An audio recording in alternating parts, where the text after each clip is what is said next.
말씀은 모세가 이스라엘 백성들에게 하나님을 얼마나 의지해야 되는지, 의지해야 되는 분명한 이유를 설교하는 위대한 선언문으로 볼 수 있습니다.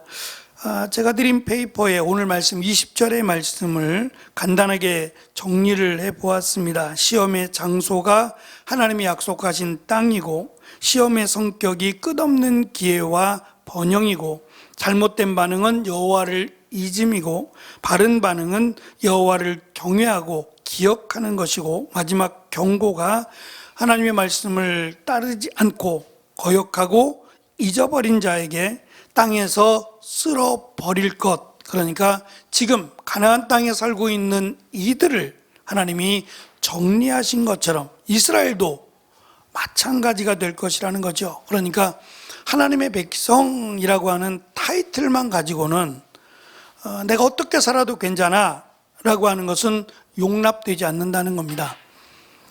내가 예수님을 믿었다라는 것은 그 믿음이 현재형이 되지 않으면, 과거형으로 남게 되면 의미가 없어요. 과거에 그랬다가 되니까 지금의 나의 모습이 예수님을 믿는 자로 살아가지 않는다면 과거에 믿었던 믿음으로는 구원받을 수 없어요. 이스라엘 백성도 마찬가지로 하나님의 택함을 받았다라는 그것만으로 교만하면 하나님이 가나안 땅 백성들을 쓸어버리신 것처럼 이스라엘을 쓸어버리고 멸망시키시겠다라고 약속하고 있고 그대로 이루어집니다. 이스라엘 백성들은 포로로 끌려가고 땅을 빼앗기고 하는 말 그대로, 이 말씀 그대로 하나님의 심판을 받게 된다라는 것을 기억해야 됩니다. 이스라엘에게만 뿐만 아니라 우리에게도 동일하신 말씀으로, 하나님은 동일하게 살아계신 하나님이시기 때문에 그 하나님 말씀 앞에서 사실은 두렵고 떨림으로 우리가 말씀 앞에 서야만 합니다. 코로나를 계기로 우리 교회뿐만 아니라 다른 교회도 마찬가지입니다만, 제가 며칠 전에 이제 이 건너편에 계시는 목사님하고 통화를 했어요. 자주 보지는 못하고 1년에 한 두세 번 정도 보는 것 같아요. 잘 계시냐? 그 목사님은 저보다 한 5살 정도가 더 젊은데 선교사로 가서 만났어요. 남아공에서. 저는 이제 공부하러 갔고, 이 목사님은 선교하러 갔다가 거기서 알게 됐어요. 참 사람이 좋아요. 굉장히 착하고 사람이 좋습니다. 착하고 좋은 목사님이어서 자주 이렇게, 저도 바쁘니까 공부하러 가서 이리저리 사람만 만나고 있을 수 없잖아요. 그러니까 나름 그냥 바쁘게 살다 보니까 자주 뵐 수는 없었는데, 또 막상 여기 와 보니까 길 건너에 또 살고 계시고 목회를 하시니까 반가워서 몇 번 만났어요. 그 목사님에게 이제 여러 가지 이야기를 하다가 이제 근황을, 요즘 어떻게 지내느냐, 서로 이제 근황을 물어보고, 여전히 바쁘게, 워낙 공차는 걸 좋아해서 요즘도 공차느냐 그랬더니, 공차한다고, 조심하라고, 요즘은 부러지면 잘 낫지 않는다라는 이야기도 나누면서, 어쨌든 자기가 지금 갖고 있는 계획들, 또 버려야 되는 계획들, 이루지 못한 내용들을 그냥 잠시 이야기들을 나눠봤어요. 그러면서 우리의 한계, 우리의 연약함, 젊지만 이제 그 내용들을 이야기하더라고요. 코로나 시대를 겪으면서 이제 그 목사님은 오늘 이제 금요일에 예배를 드리지 않는데요. 그래서 코로나가 한참 지났잖아요. 벌써 끝난 지가. 그런데도 아직도 금요일은 그냥 수요일날 같이 하는지는 모르겠지만 금요일은 예배가 없다 그래서, 그 목사님뿐만 아니라 그 월요일날 같이 공부하는 목사님들 중에도 과반수 이상이 금요 저녁 예배, 기도회 저녁 예배가 없어요. 코로나 때 이제 모이지 못한 것 때문에 사라졌다가 다시 이제 회복이 되지를 못하는 거죠.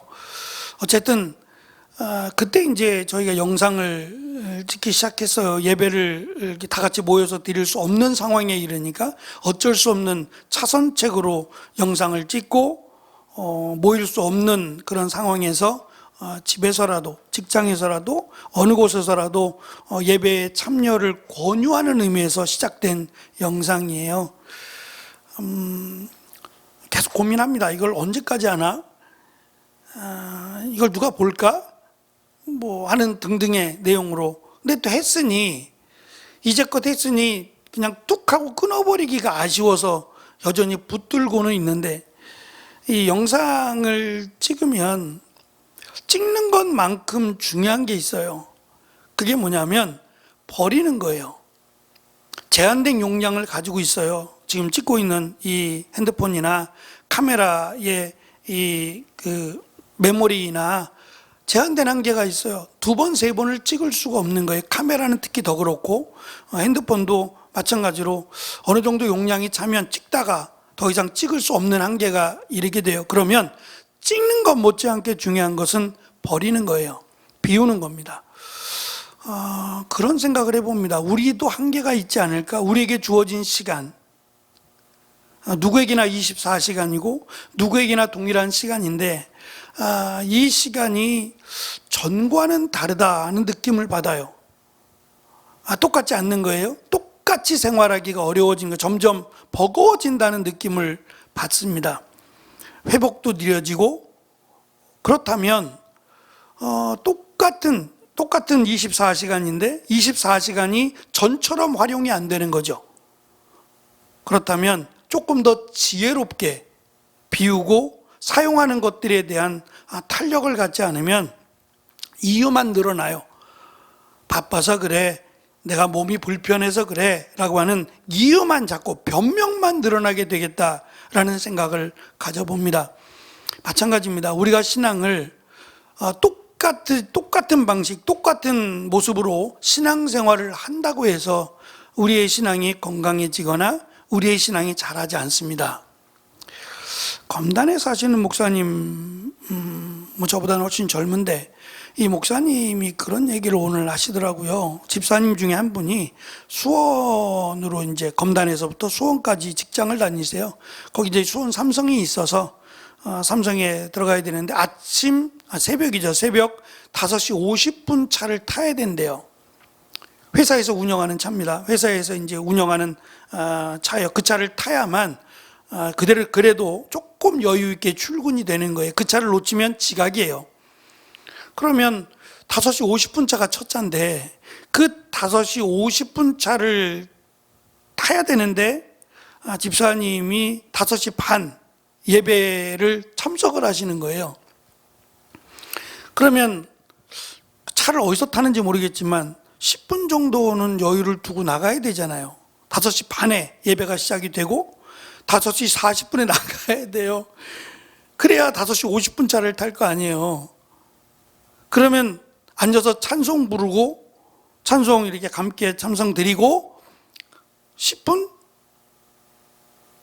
안 되죠. 찬송 5분, 말씀 한 5분 듣고 나가야 돼요. 그러면 찬송 5분 하고 말씀을 5분만 전하기는 쉽지 않아요.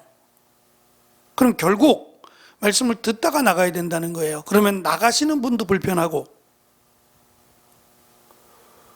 근데 이 집사님은 목사님한테, 목사님 죄송합니다. 제가 시간이 그래서 5시 50분 차를 타야 되고 그래서 어쩔 수 없이 예배 중에 나가야 됩니다. 목사님 양해를 좀 이해를 해 주십시오 라고 이야기를 했대요. 한편으로는 꼭 그렇게까지? 그래서 이분을 위해서라면 시간을 당겨서 5시로 새벽 예배를 5시로 조금 더 당겨서 예배를 드리거나, 근데 이 한 분 때문에 시간을 옮기기는 어려운 거예요. 그래서 5시 50분에 5시 반에 그대로 하지만 이분이 어쩔 수 없이 첫 차를 타야 되니까 예배를 드리다가 말씀을 듣다가 슬그머니 자리를 정돈하고 나가는 모습을 봐야 되는 거죠. 목사님, 집사님 왜 이렇게까지라고 말할 수가 없는 거예요. 말할 수가 없고, 이분 나름대로 바쁘게 살아가는 5시 반에 예배를 드리면서 또 첫 차를 타려면 몇 시에 일어나야 되겠어요. 그러면 자기에게 주어진, 몇 시에 주무시는지는 모르겠지만 자기에게 주어진 시간 속에서 그 짧은 한 10분밖에 예배를 못 드리는 그 시간을 이분은 굉장히 중요하게 여기는 거예요. 그렇게라도 해야 내가 하나님 앞에 그래도 나름 살아갈 수 있겠다라고 하는 정리를 하신 거죠. 저는 참 귀하다는 생각을, 이야기를 들으면서 해봤어요. 똑같이 살아가면서, 세상 속에서 똑같이 살아가면서 사람마다 차이는 있겠습니다. 특히 직업의 차이도 있을 것이고, 건강의 차이도 있을 것이고, 나이의 차이도 있을 거고, 여러 가지 차이가 있을 겁니다만, 똑같이 살아가면서 신앙이 성장하기를 원한다는 것은, 이것은 조금 미련한 생각이 아닐까라는 말입니다. 나이가 들어가고 시간은 제한적이고, 근데 그러한 상황 속에서 내가 신앙이 자라기를 원한다. 예전에 그런 이야기를 목사님이 하셨어요. 학교를 가다가 바쁘면 그때는 이 교회 뭐라 그럽니까? 나무로 된 대한예수교 장로회 잘하는 교회라고 하는 현판이 있었어요. 기억나시죠? 나무에다가 이렇게 붓글씨 쓰듯이 이렇게 써서 나무로 만든, 지금은 볼 수 없어요. 다 이제 나무로 된 거보다는 그냥 깨끗하게 이렇게 잘 해놓으니까 거기다 대고 기도라도 하고 가래요. 들러서 교회 앞에 그 현판이라도 손을 대고, 현판에다 손 대고 기도라도 하고 가라고. 정 바쁘면 그렇게라도 하고. 그 얘기는 그렇지 않으면 교회에 와서 매일같이 와서 기도하고, 그리고 학교를 가든 직장을 가든 그렇게 하란 얘기예요. 그렇게라도 안 되면, 이란 얘기죠. 그렇게라도 안 되면 현판에다가 손 대고라도 기도하고 가라고. 왜 그렇게 하셨을까?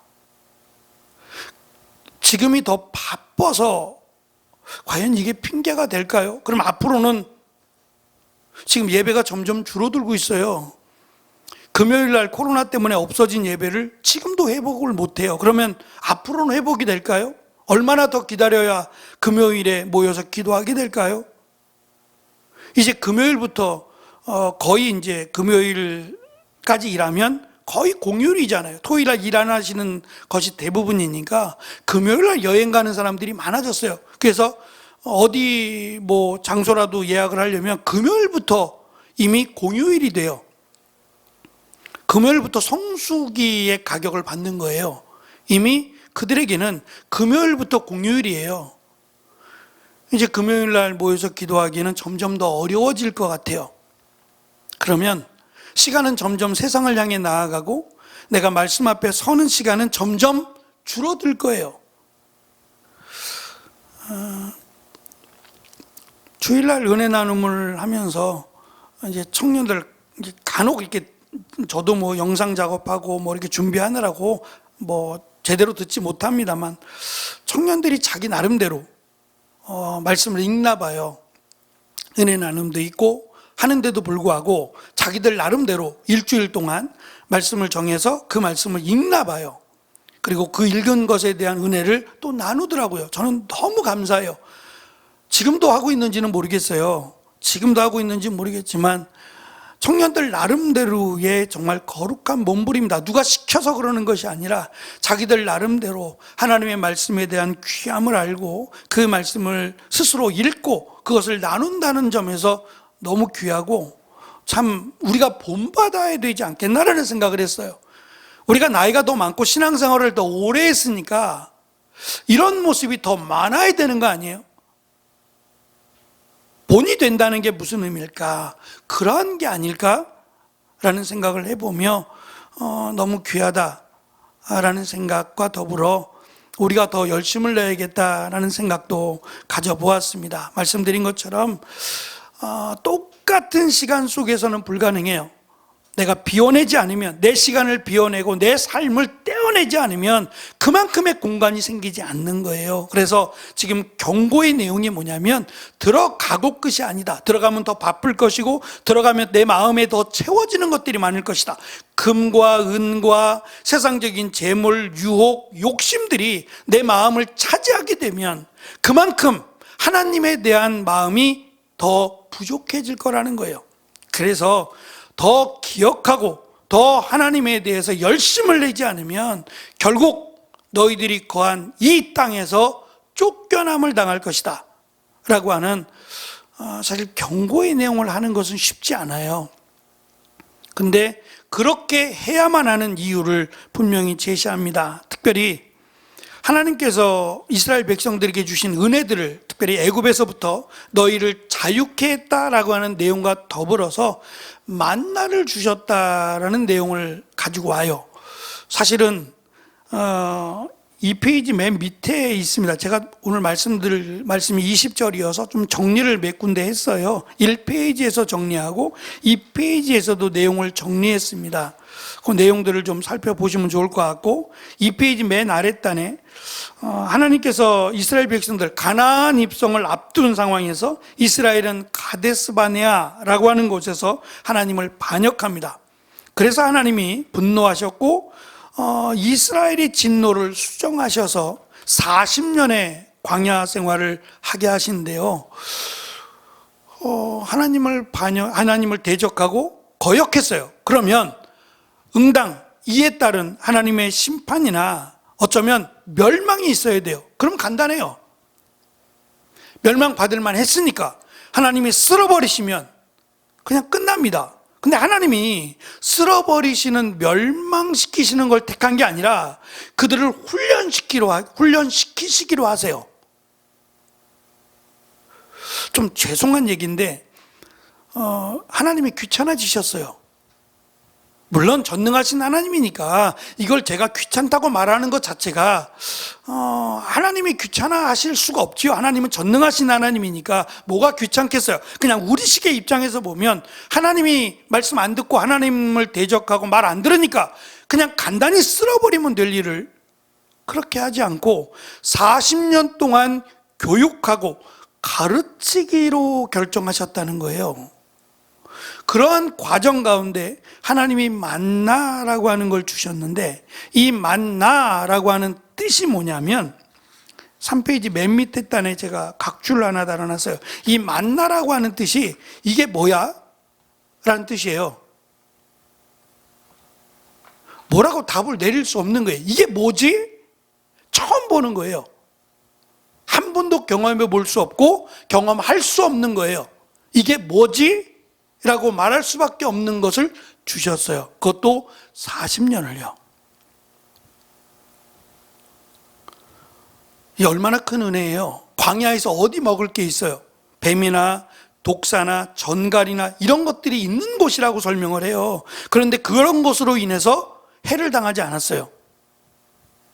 한 명도. 하나님이 그것으로 인한 어려움을 겪지 않게 하신 거죠. 그리고 매일같이 만나를 주셨어요. 간단하게 설명을 하고 있지만 우리가 출애굽기에서 보았어요. 원하는 대로 가져가라 그랬어요. 남기지 말 것을. 남기면 썩어버려. 아주 고약한 냄새가 난다 그랬어요. 그래서 남기지 말고 얼마든지 먹어라. 나는 이만큼 얼마든지 원하는 대로 갖다 먹어라. 그러나 남기지는 말라라고 하셨어요. 이것뿐입니까? 설명은 되어 있지 않지만 메추라기라고 하는 살아있는 생물도 하나님이 주셨어요. 그것을 먹게 하셨죠. 또 한 가지 흥미로운 내용이 나옵니다. 우리가 읽은 성경에는 4절인데 40년 동안 여러분의 옷은 헤어지지 않았고 여러분의 발도 부르트지 않았소. 쉬운 성경은 부르트지 않았소라고 설명을 했어요. 신은 신발도 헤어지지 않았다라는 내용으로 설명을 할 수 있을 거예요. 근데 이게 이해가 안 되는 게, 이대로 가면 문자적으로 보면 옷이 헤어지지 않은 것은 그렇다고 쳐요. 그런데 안 맞을 거 아니에요. 키가 자라고 몸이 성장을 하면 이걸 어떻게 입어요? 아이들이 이거 하나로 자랄 때까지 입을 수 있어요? 안 되잖아요.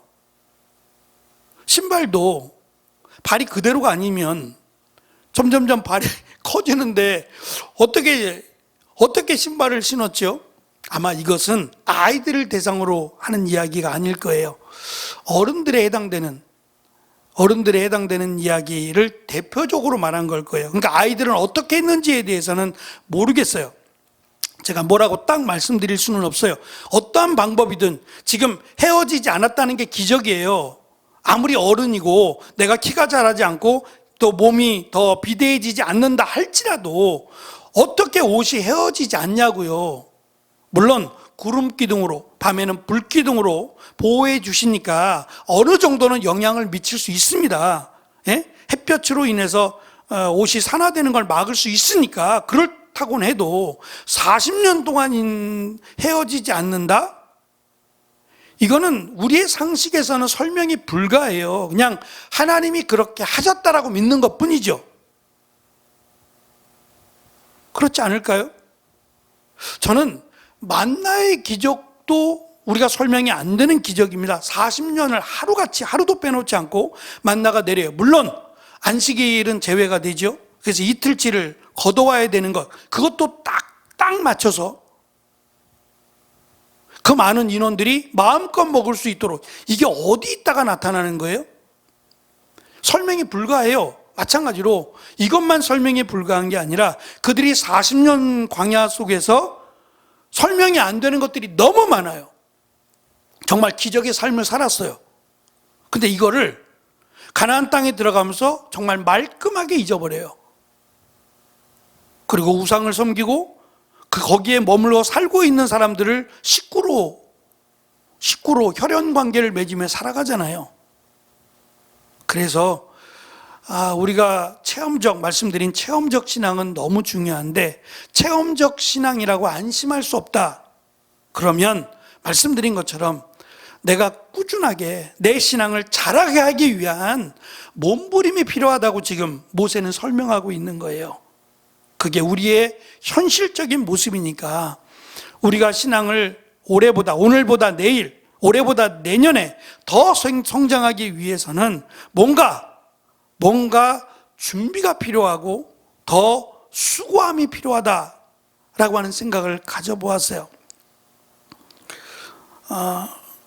이번에 이제 저희가 설립 예배를 준비하면서 원래 우리 교회의 계획은 설립 예배 때 떡을 하고 또 맛있게 식사를 여전도의 중심으로 우리 전사님들께서 수고해 주셔서 귀한 음식을 함께 나누는 거였어요. 근데 이제 또 헌신하셔서 수건을 하나를 준비하게 됐어요. 근데 처음으로 제가 이제 수건을 준비하는 거예요. 다음엔 조금 더 요번에 몰라서 이렇게 했는데 수건을 인쇄하는 방법이 두 가지인데, 하나는 나염 인쇄하는 거예요. 그러니까 찍는 거죠. 수건에다가 나염으로 이게 염색하듯이 찍는 거고, 또 한 가지 방법은 자수예요. 좋은 거는 자수죠. 자수를 놓으면 그건 뭐 시간이 한참 흘러도 그건 거의 그대로 남으니까. 근데 문제는 이 자수는 일일이 기계로 하더라도 시간이 걸리는 거예요. 한 장 한 장을 해야 되는 거예요. 기계로 딱딱딱 찍는 게 아니라, 나염처럼 찍는 게 아니라 자수는 새겨야 되는 거예요. 글씨를 하나씩 새겨야 되니까 시간이 걸린다는 거예요. 그래서 제가 주문을 월요일 날 서둘러 주문을 했는데도 열흘이 걸린다는 거예요. 50장인데도 한 장 한 장을 해야 되고, 또 이미 밀린 작업이 있어서 물론 이제 한 장 한 장에 대한 자수를 하면 거기에 대한 금액이 조금씩 붙긴 해요. 그래도 이왕이면 나염보다는 자수가 훨씬 나은데 문제는 시간이에요. 이런 것도 이렇게 해야 되는구나라는 걸 저도 이제 처음 배웠어요. 처음으로 제가 수건을 이렇게 하다 보니까 다음에 만약에 수건을 하게 되면 미리 조금 더 여유를 가지고, 한 20일 정도 여유를 가지고 미리 주문해야겠구나라는 걸 배운 거예요. 무언가 제대로 하려면 조금 더 시간이 걸린다는 거예요. 무언가를 제대로 하려면 그만큼의 시간과 준비가 필요하다라는 것, 이건 진리겠죠. 나도 하나님 앞에서 바르게 제대로 신앙생활을 하려면 대충은 안 된다는 거예요. 조금 더 신경을 쓰고 준비를 하고 계획을 세우지 않으면 시간이 흐를수록 또 달라지겠죠. 올해보단 내년이 또 다르겠죠. 그러면 그거에 맞춰서 우리가 내가 이렇게 하나님 앞에 나아가겠다라고 하는 다짐을 가지지 않으면, 작심삼일이라는 말을 하잖아요. 우리가 연초에 세운 계획 아마 집에 한 장씩 다 갖고 계실 거예요. 과연 그 계획대로, 지금 벌써 9월 달인데 2024년도 얼마 남지 않았습니다. 과연 내가 지키고 있는가를 수시로 점검하지 않으면, 내가 이번 올해는 제대로 하지 못했어 라고 하는 후회를 남기게 되는 거예요. 그건 당연한 얘기겠죠. 그래서 모세는 기억하라는 말을 잊어버릴 수 있으니까, 그렇게 기적의 삶을 살았음에도 불구하고 까맣게 잊어버리고 결국 이스라엘이 멸망의 길을 걸었던 것은 그냥 그들의 이야기가 아닙니다. 우리도 얼마든지 그렇게 될 수 있다고 하는 하나님의 말씀으로 받고, 조금 더 내가 하나님 앞에서 어떻게 하면 하나님 앞에 믿음의 삶을 살아갈 수 있을까를 스스로 돌아보고, 각자의 환경이 다르고 각자의 모습들이 다르니까 내가 나를 돌아보고 어떻게 하면 내가 하나님 앞에서 그래도 감사하고 내가 신앙이 자랐다라고 말할 수 있을까, 변명을 늘어놓을 게 아니라 우리가 하나님 앞에서 나를 충분히 돌아보고 계획을 세워야, 지금 모세가 가르쳐주고 있는 이 내용들이 나에게 충분히 공감이 되고, 그렇습니다, 내가 그럼에도 불구하고 이렇게 나름의 몸부림을 가지고 살았습니다 라고 하는 결단이 필요하다 생각이 듭니다. 4페이지를 보시면 하나님의 백성이 하나님을 잊고 산다는 것이 그들의 삶에서 어떻게 드러나느냐, 이걸 어떻게 알 수 있느냐, 여기에 대해서 모세는 하나님의 명령과 법도와 규례를 어기는 것이라고 규정을 합니다. 하나님이 나에게 맡기신 내가 당연히 해야 될 일들을 하지 못할 때, 그것은 하지 못하는 이유를 만들어내는 게 아니라 왜 하지 못했는지, 하나님의 말씀과 멀어져 있는 것 아닌지를 돌아보라는 겁니다. 그래서 이스라엘이 약속의 땅에서 누리게 될 풍요로움이 오히려 독이 될 수 있다라는 것과, 이스라엘의 교만이 하나님을 잊어버리게 될 수 있다라고 하는 경고를 남깁니다. 결국 이스라엘이니까, 하나님의 택함을 받았으니까 이것으로 해결되지 않는다는 점이에요. 가나안 사람들처럼 하나님으로부터 쫓겨나게 된, 버림받은 가나안 사람들처럼 이스라엘도 될 수 있다. 하나님의 말씀을 지키지 않고 하나님 말씀대로 살아가지 않는다면, 이 말씀처럼 우리도 예수님을 믿는 것, 그거 하나로 나는 구원받았으니까 라고 한다면, 오늘 말씀처럼 자칫 하나님 앞에서 예수님이 오셨을 때 버림받을 수 있다라는 그러한 생각도 가져봐야 될 거예요. 왜냐하면 이건 삶과 무관하지 않습니다. 예수님을 믿음과 행위라고 하는 것은 우리가 잘 새겨야 될 말씀인 것 같아요. 행위로 구원받지 않지만 행위가 무관하지 않다는 것, 예수님을 믿는다면 그 믿음에 합당한 삶이 되어야 된다라는 것도 우리가 기억하면서, 우리가 조금 더 올해보단 내년이, 오늘보단 내일이 조금 더 하나님 앞에 가까이 갈 수 있도록 나를 돌아보고 조금 더 우리가 준비할 수 있는 그런 은혜가 있기를 바랍니다. 기도하겠습니다.